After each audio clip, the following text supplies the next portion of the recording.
Thank you for tuning in to another episode of the Energy Perspectives podcast, brought to you by Energy Dialogues. Greetings from sunny La Jolla here at the Carbon Solutions Forum. I'm Jason Bennett, a partner at Baker Botts. My practice is project development, and I have the good fortune to work in the carbon capture space and across the energy transition space. We're here today for a podcast on energy perspectives, and I have with me here Bret Estep and Reid Calhoun, and I'll let them introduce themselves. Yeah, I'm Bret Estep, Vice President of Development with Tenaska. I lead two development initiatives for Tenaska, our new gas-fired power generation team and our carbon capture and sequestration team. Tenaska is a privately held energy infrastructure company, around 800 or so employees, headquartered in Omaha, Nebraska. We trade physical natural gas. We manage third-party owned generation. We own about 8,000 megawatts of gen, and then we have a diversified development team. And I'm Reid Calhoun. I'm the CEO of Climate Wells. We're a voluntary carbon credit project developer focused on old oil fields. So we remediate and decommission fields 5, 10, 20 years earlier, cutting off a bunch of emissions without really affecting much production. And then we also clear the way for carbon capture and storage, beneficial reuse of the lands, do a bunch of diligence on what old wells were drilled, when, what were they plugged with, if they were, to try and create some sort of better use of some of these old fields. So one of the topics at the conference today, and one that I think it's quite interesting, is the sort of balance between profitability and decarbonization. In some markets, it's really clear, and in some it's not. And it's become a heightened focus of every carbon removal, carbon remediation solution over the last few years. And this is obviously, Bret, something you guys have dealt with a lot. How does that balance go in your company, and how do you see it for the industry? Yeah, I think for it to be sustainable, there's got to be a profit angle to it. Obviously there are various incentives, carrots or sticks, as it may be in the U.S. We tend to go more towards the carrot side. Our challenge as Tenaska is to build infrastructure projects and trading and optimization regimes that can help companies find a profitable way to meet their goals. If they want to decarbonize, if they have a particular view, our challenge as an infrastructure developer is to do that in a way that is also profitable. To me, that's the most sustainable way for us to make infrastructure developments, to make the changes that other companies want to make. In that respect, I feel like we're a service provider to them to accomplish their goals. Very different for you, Reid. This is the profitability is the decarbonization. So how does that work? How's your long-term outlook, and how do you monetize the benefits of decarbonization? Yeah, the oil and gas industry is blamed for the majority of emissions, but has less than 1% of all voluntary carbon credits are attributed to oil and gas emission reductions. So, the nature of the carbon market is that you are bringing on a business case to decarbonize, a business case that is hopefully more profitable than continuing to emit. So when we take on a project, it is a return on investment, and it is very clear. Do you make more money at least in an IRR scenario, shutting this field down than you would letting it continue to run for the next 10 years? If you do, then you can decarbonize. But yeah, I tend to think, at least on cutting emissions, we haven't had a price on carbon in the US or really anywhere for the last 100 years. And so we should be able to introduce a price of $1 and cut 1 billion tons overnight. And so I think there's a lot of low-hanging fruit for which there is a economic and profitable business case to decarbonize. So are you offering this as a service? You're approaching companies and saying, let us do this for you. Do you bring your own capital? Do they invest capital? How does all that work? So we sell credits in the voluntary carbon market. So that forms the majority of the capital that goes towards covering plug-in costs. Sometimes we'll finance the project up front if it's big enough that we can't sell all the credits up front.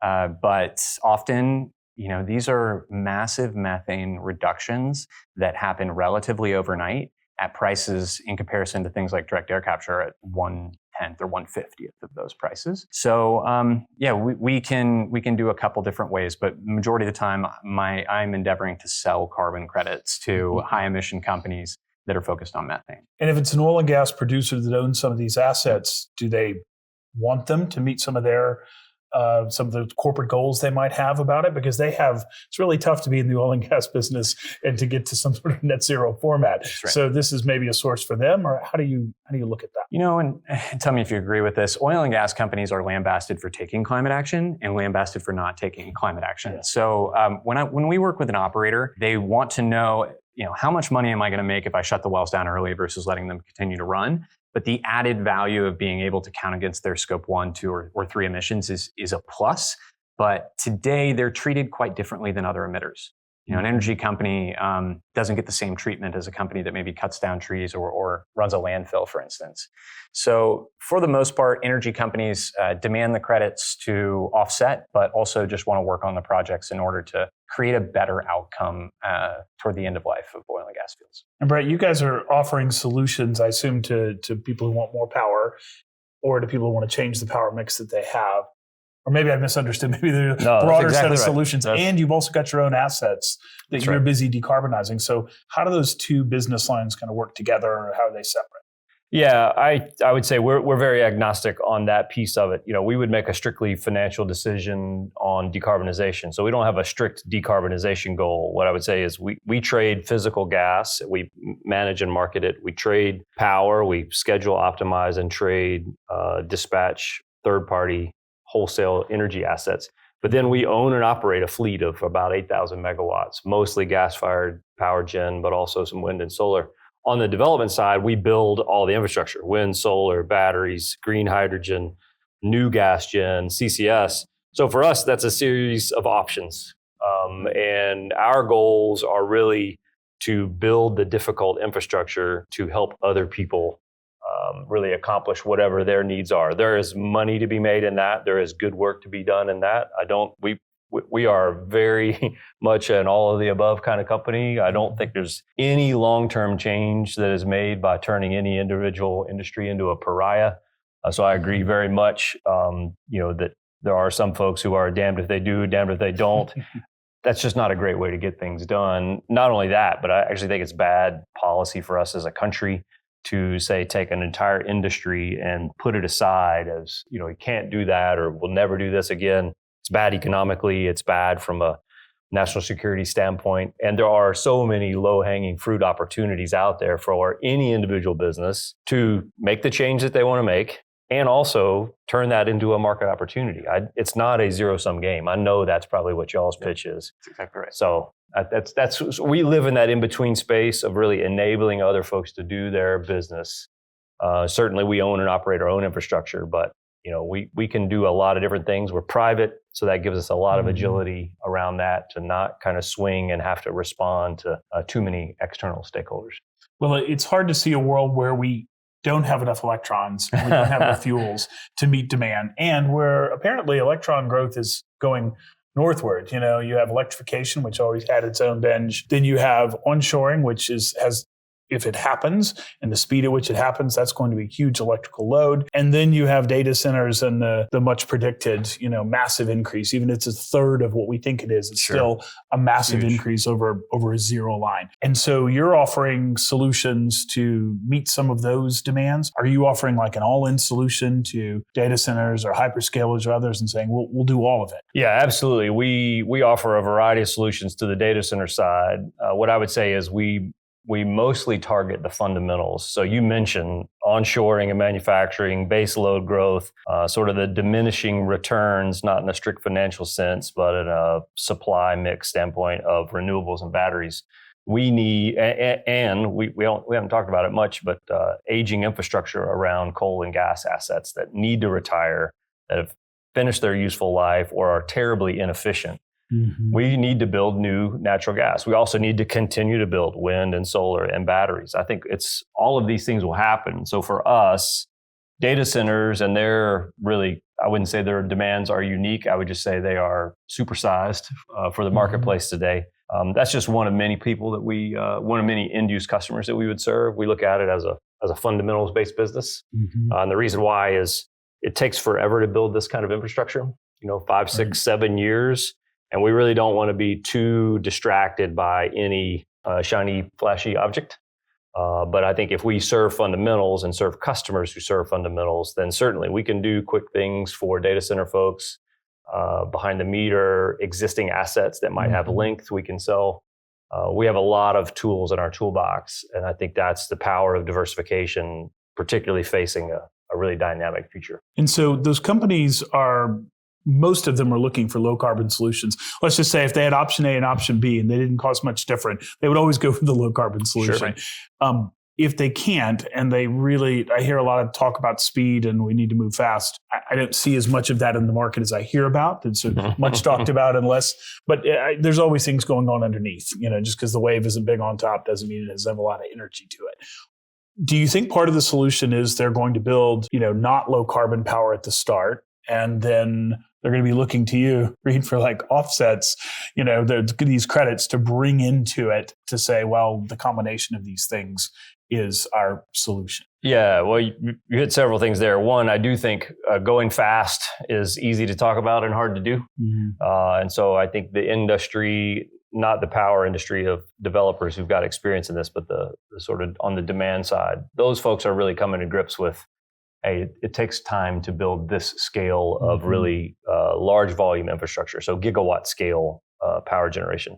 So that's one. I do think they're wrestling with that. Two, will they take some low CI? Will they take some high CI, high carbon intensity, or maybe un-CO2 mitigated resources just to get in the game, as there is a bit of an arms race to lock up supply? I think the answer to that is yes, but it has to have a story. That story could be hydrogen ready. It could be carbon capture sequestration. That's a component or a follow-on. Yeah, exactly. I don't think it's necessarily that idealistic. I do think folks are going to say, hey, day zero at COD, you can bring the power block on. Maybe the capture block comes on a year later. But I do think the big five are going to continue to have a deliberate action towards low CI. And then I think there's a ton of room for what we have seen in the renewable space, which is contracts innovation, renewable energy credit, sort of commoditization and innovation on structures and market products. So I think it's a huge opportunity on the CDR and or any kind of carbon credit or decarbonizing on the fuel side. I think that's got to be part of the story as well. And I'm encouraged that there is a bit of reasonableness that's entered the marketplace now that says, okay, we're going to build this, we're going to cover off over here. Right. To me, that's very encouraging. Yeah, the story has to match. Absolutely. It's an unregulated market. You're not required to decarbonize. So It's really like, how do you do it such that you have a tangential story to tell about those emissions? Energy Dialogues invites you to join carbon experts, policymakers, regulators, and leading energy companies on February 18th and 19th for the upcoming Carbon Solutions Forum. The forum, taking place in sunny San Diego, will provide attendees with unique opportunity to gain insights into carbon market dynamics, regulatory frameworks, and operational advancements that are propelling the industry forward in its decarbonization journey. For more information or to register, visit energy-dialogues.com/CSF. Again, that's energy-dialogues.com/CSF. So you mentioned it earlier, the oil and gas set, it's tough to decarbonize. And so they're looking for any sort of credits they can put their hands on. Is that the best audience for these? Because I hear a number of companies say, well, we'll decarbonize in our operations, we'll decarbonize in the things we buy and how we power them and the kinds of emissions, or we'll repower them in a different way. They each have their own story, but eventually you get to some emissions you can't get rid of. Right. And I hear them all say, well, we'll get credits for those. There aren't, best I can tell, a bunch of high provenance credits that are just ready. So that's the whole business case? How much can you guys do? How big is the market opportunity there? So, oil and gas companies haven't historically bought a lot of offsets. You had a big wave, mostly Shell and a couple other super majors who bought and then backed out of the market as we kind of discovered that certain credits that had been initially issued just weren't very good. Yeah. But that cleared out at least a third of supply in the market. And you have a bunch of old credits that nobody's going to buy today. So there's 90 afforestation, 99. Yeah, like you protected a forest in 1999. Yeah. And the methodology is really suspect. So I think now you have ratings agencies that independently look at every project and give it a, like a bond rating, AAA through whatever D. So that can distinguish very quickly for an oil and gas company what they want to buy. That doesn't mean they're going to buy today. I think claims and commitments are going to drive action maybe in decarbonization, but definitely in the carbon markets. And most of those claims are at the earliest 2030. So you've seen kind of a stagnant carbon market in the US between a big growth in COVID and today. But my expectation is like 2028, you're going to see a bunch of oil and gas companies very silently buy like 10 million tons each. just prepping for that big, they'll either walk off their commitment and see what the LP base does, right, or they're going to go after offsets, because you can't get to zero if you make carbon as your product. It's hard to do. Yeah, especially if you take into account the Scope 3 emissions. Right. Kind of tough. Well, there was an important event on January 20th that sort of changed certainly the dynamics of the debate. I think it's fair to say we will find out how much policy is changed and how things are moving. But maybe both your perspectives would be interesting to see on what's fundamentally changed. We're not playing a short-term game here. The energy business is not short-term. As you said, by the time we build something, it will be 5 years from now of any scale. So we're planning for the long term, but how have things changed in the short term, if at all? Yeah, I think the very near-term chaos is difficult to navigate. It's not impossible. I think it favors scale, favors companies with good capitalization, favors good strategies for sure. I think the combination of those three is what it's going to take to weather the near-term storm. I do think this level of uncertainty and chaos is not sustainable, and it will moderate. And so I'm encouraged that we won't see a radical shift in motivations. I think the end-use buyers of credits or the type of projects we do, they're unmoved by this. They've been around long enough. They've seen that, probably, I would say not even 4 years, but 2 years. Let's take midterm elections. It always changes the power dynamic and the ability for things to happen in DC that affect the broader energy policy. So I think we'll have hopefully not 2 years of chaos, but it'll moderate through the summer. I think some of that energy of changing things around and kind of breaking things hopefully will mellow out. We're very diversified, so I'm not worried about it from our standpoint. I just think from a broader strategic standpoint across industries, chaos is just rarely helpful to us. So I don't think it's helpful to anybody. I wonder who it might be helpful. I was listening to something we were all participating in earlier, and I'm reminded of that there used to be the moniker that in the media that sex sells. And that now at this point, sex has gotten free. It's ubiquitous. It's like through the internet, the exchange and the dynamic there is totally gone. And now what sells is chaos. And chaos sells on the media side, on policy, on even what we see as far as what's happening inside the Beltway.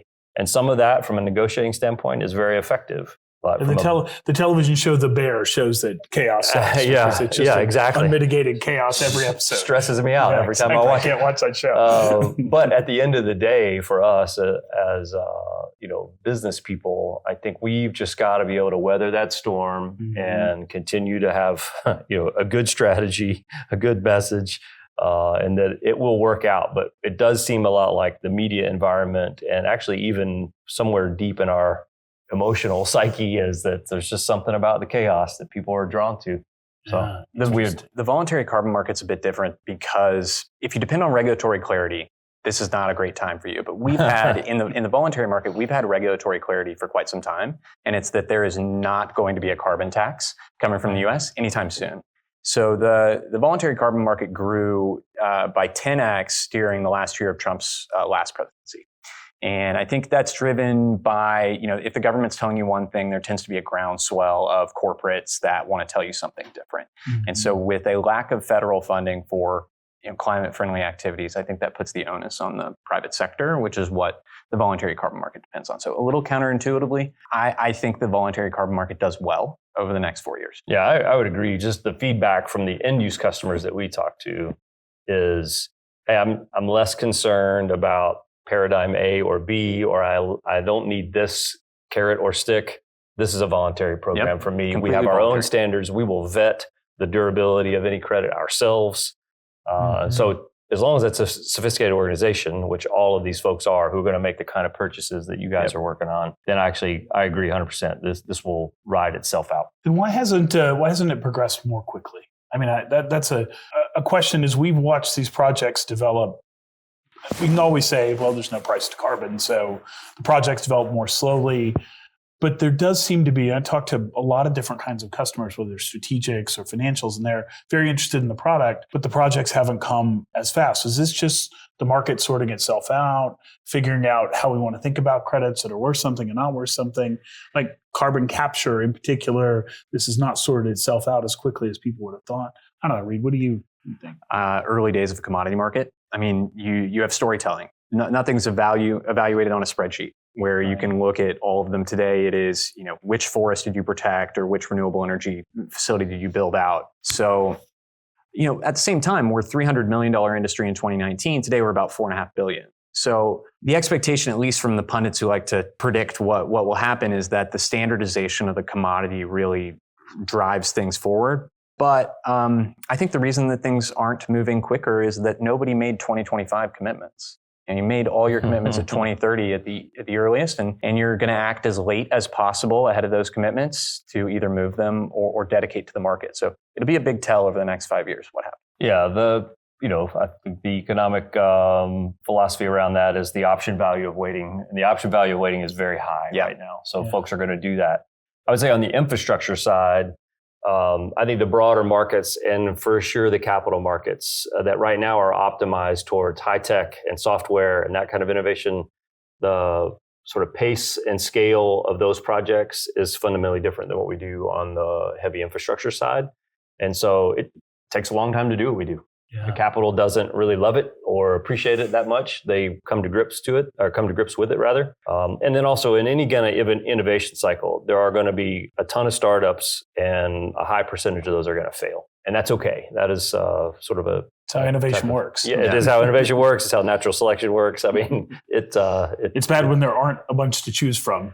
That's right. To just hope the ones survive. Yeah. So capital does a great job of incentivizing a bunch of alternatives to enter the marketplace. It has done that. And now we're in the mode of, okay, we've got a bit of the strong will survive moment going on. And that's okay. So I'll ask a question that I've asked a lot of people in this business, which is every presentation you see shows that you have to have carbon capture to really make any progress. You must have sequestration. I mean, it's great to capture it, but you got to do something with the carbon. And if we can figure out a low-cost way to turn it into, fuzzy mats, that's great. And there are some technologies like that. But I think most people think carbon capture and sequestration absolutely needed. Any scenario where you get mass reductions in CO2, you have to have it. So do you think that market's going to sort itself out faster? Do you think that they'll get better kinds of credits for having done that? Because there's been an almost pushback against it. Everyone puts it in the model. Everyone talks about it, but there's like a skepticism that surrounds it as well. How did we end up here? Yeah, I think the pushback, we'll start at the end. The pushback, I think, comes from, and I think this certainly exists in the oil and gas space, is that there is this naive optimism that, and it manifests in I can't participate in this because it's going to perpetuate that thing. Right. But there's this idea that if I embrace carbon capture and sequestration, or if I embrace carbon credits around, sort of changes in the oil and gas industry, all I'm doing is really perpetuating that. Mm-hmm. And I just think that's super naive. That industry is not going away.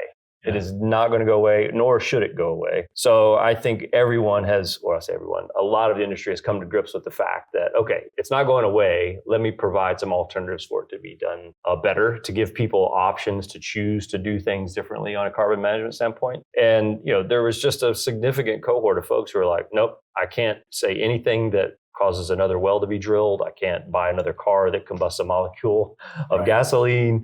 I can't have a stovetop that burns a molecule of methane. And because everything needs to be renewables and battery, there's so many reasons that's not going to happen. I think that wave has now come to grips with itself, plus the administration change. And now we've got room in the world of, sort of rational thinking to make some real changes, I think. The point about decarbonizing being a permit to emit is something I hear at every environmental conference that I go to. Right. And I really feel adamantly that oil and gas is treated differently. The emissions are the same. It's just maybe a bigger culprit. But yeah, I think carbon capture and storage, the obvious answer is held up in permitting and, other restrictions. But some of the wave of negativity, there's chips in the paint on that, and give it another 5 years, and I think we see a at least if this conference is any representation, a very large amount of CCUS projects here in the U.S. I think the same, although, the projects, some of the problems around them were with how the credit's structured, but a lot of it's around CO2 transport and CO2 pipelines, which are increasingly hard to make. But I do find this whole discussion where we bring incremental solutions and they say, we don't want incremental, we only want perfect. I have some hope, Bret, that has gone away, that people say, well, okay, maybe we should just make progress. We should make progress as quickly as we can, because waiting a long time for a perfect solution is far less optimal to the outcome than making quick incremental solutions and going for low-hanging fruit. So, what are some of the low-hanging fruits with CCUS or other things that we can go for? What do you think's easiest? Yeah, I'm not sure there are a ton of super low-hanging fruit on the CCS side. Our company, we've decided that the storage asset in and of itself is just very fixed, right? So obvious statement of the day, but also way more limited than I think what the market is giving it value for right now. So those locations, good, viable geologic storage with minimal number of existing well penetrations, minimal seismic activity, no salt domes, the right sort of surface context. That asset class is very constrained. So we have gone very big in that space. We have 11 hubs, so we're going to control that space and be patient with it. I think on the low-hanging fruit, there is just no easy path here, because I think you get the Navigator and Summit pipelines in the upper Midwest. They went after that low-hanging fruit, which was ethanol. Right. It had low cost of capture, high CO2 concentration and purity, extra value streams with LCFS credits here in California, but you had to build 2,000 miles of pipeline to get it. So you're just trading one set of easy for a different set of hard. I'm afraid that there's not an easy putt here. But that's okay. I think we handle that difficulty through a diversification that says we've got intermediate kind of market-based solutions that will do this. We've got trading paradigms that will get us there. We've got solutions on the fuel supply side. That's 100% what y'all do. And then I think the infrastructure piece always takes longer and is always more expensive than what people anticipate. It's kind of like remodeling or building a house, right? Yeah. It's never on time or on budget, and that only exceeds in one direction. Oh, remodels are even worse. Absolutely. On that score, right. You guys have thermal generation. How hard is it to go back and stick on carbon capture thermal generation? Yeah, 100%. It's super not optimized for that. So most of our work around combined cycle with capture is brand new combined cycle with capture.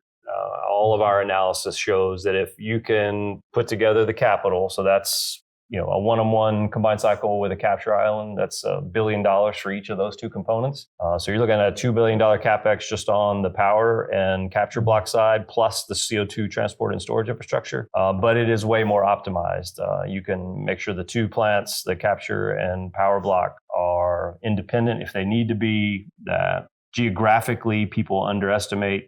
That's a full chemical plant that needs to go on the back for post-combustion capture. Huge use of space. Absolutely. And then getting that as near as on top of the CO2 storage field as possible to limit the pipeline issues is a massive advantage. So we are deeply focused. We're glad to have existing brownfield combined cycle, and particularly cogens where there's a stronger business case, come our way. We're a multi-tenant model, but we are actively developing our own combined cycle with capture. And it's not easy, it's easier, I think. Fantastic. Well, kind of a last question for each of you. What's the hardest part about the decarbonization that you're undertaking? Like in your business, what makes it hard to do what you're doing? The supply of credits is fairly easy. We got, here in the US at least, we have 2 million oil and gas wells, 1 million of them that are pumping. 1 million of them create 95% of our oil and gas and only about 30% of the methane. The other million wells make up 5% of the oil and gas and 70% of our methane emissions, something like 1.5 billion tons of CO2 equivalent per year. So I can get access to those. I can bring credits to market. Does that include abandoned wells when you're at that No, number? that's only producing wells. So about half of the wells in the US produce less than 15 barrels of oil equivalent per day. Right. So you got a 10-person operator out in some field, can't afford leak detection and repair. You come to them with a methane fee, that's when they file for bankruptcy and they orphan their wells. So I can go to those operators, I can get those wells shut down, get those fields shut down. We don't depend on that production very much. It's not going to make a difference at the pump, but cut emissions. So that's the easy part. Telling that story to Salesforce or, telling that story to Microsoft and trying to say, look, I get that you're doing a incredibly expensive, high-tech, bleeding edge carbon removal project. And you should do that. But in the spirit of optionality, you should also cut methane.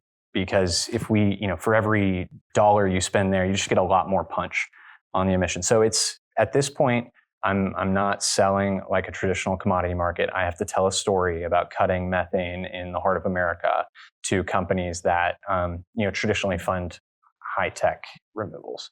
That's probably the biggest upstream thing we're dealing with. Yeah, I think to me, when I think about what y'all do, it's a lot like the energy efficiency model where we've eked out all the gains in energy efficiency. But that's exactly what we should be doing in this space. Is first, it's almost like a Hippocratic oath. Like let's first do no harm, then we can move over to the cool, fun, new tech pieces. But gosh, you have a lot of opportunity set there to really create, lessen the harm.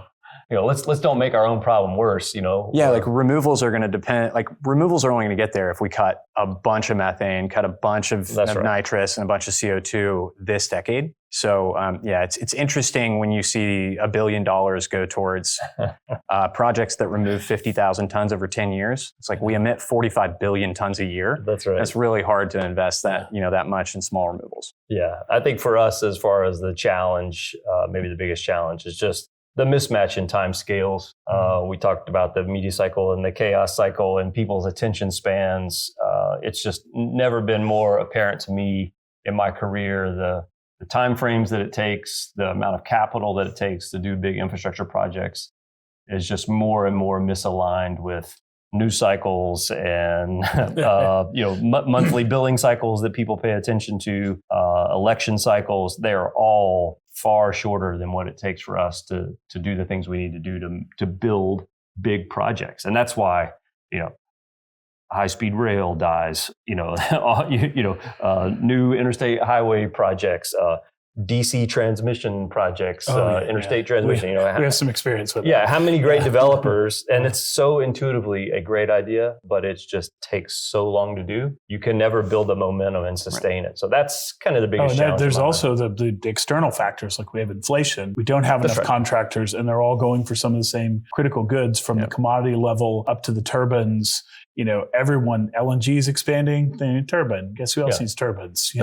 Power projects need turbines. It is amazing the competition levels for all of these high value commodities, much less on long distance transmission lines. And those things are decades out as far as getting enough of them to make a difference. So there are just a layer cake of difficulties.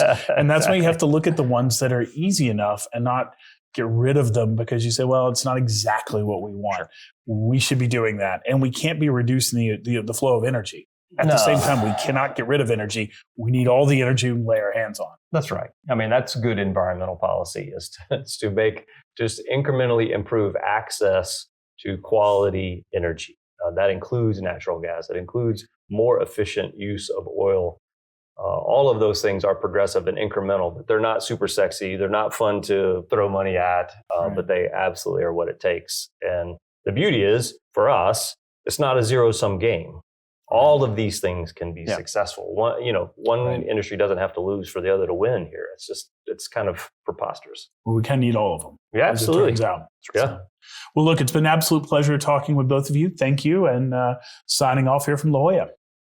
Thanks for listening to another episode of the Energy Perspectives podcast.